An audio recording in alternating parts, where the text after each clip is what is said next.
Subscribe कीजिए अशमास kitchen को और बेल आइकन को दबाइए सबसे पहले लेटेस्ट वीडियोस देखने के लिए।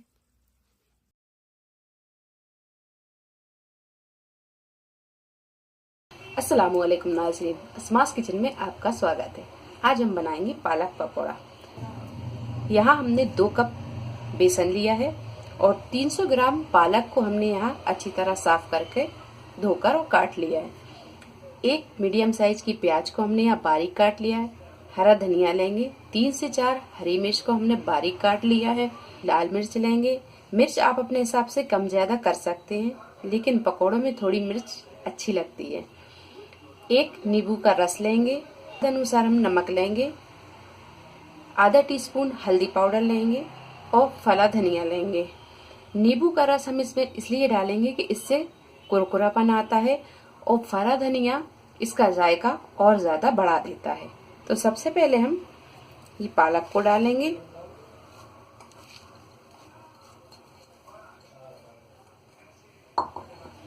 इसी में डाल देंगे हम ये प्याज,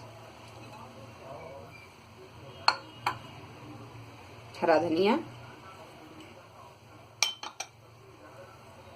हरी मिर्च, नींबू का रस, फला धनिया,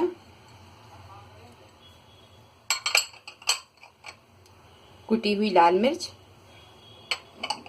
हल्दी पाउडर और नमक। नमक हम स्वाद के अनुसार ही डालेंगे। तो इन सारी चीजों को हम अच्छी तरह बेसन में पहले मिक्स कर लेंगे।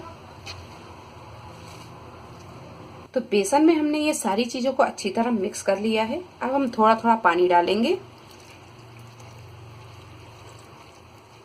थोड़ा थोड़ा पानी डाल के हमने इस मिक्सचर को तैयार कर लिया है। ये देखिए, ना ज्यादा ये पतला है और ना ज्यादा ये गाढ़ा है। इस तरह का मिक्सचर हम तैयार कर लेंगे। इसे 10 मिनट के लिए रख देंगे। इसके बाद हम पकोड़े बनाना शुरू करेंगे। तो 10 मिनट हो गए हैं और बेसन अच्छी तरह फूल गया है। अब हम इसके पकोड़े बनाना शुरू करते हैं। एक कढ़ाई में हमने यहाँ तेल को गरम कर लिया है। तेल को हमने बहुत ज्यादा गरम नहीं किया है और ना ज्यादा ये ठंडा है। मीडियम हीट पे ही हम इसे फ्राई करेंगे।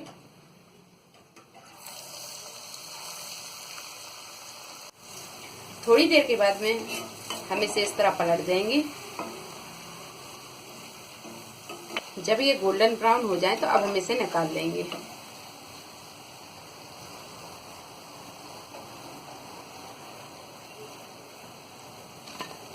इस तरह हम ये सारे पकोड़ों को तल लेंगे। तो बहुत ही मजेदार ये पालक के पकोड़े बने हैं। उम्मीद है आज की रेसिपी आपको पसंद आई होगी। अगर आपको ये रेसिपी पसंद आती है तो इसे लाइक करें, शेयर करें और मेरे चैनल को सब्सक्राइब करें। तो अगली रेसिपी के साथ फिर हाजिर होते हैं। तब तक आप अपना ख्याल रखें। अल्लाह हाफिज।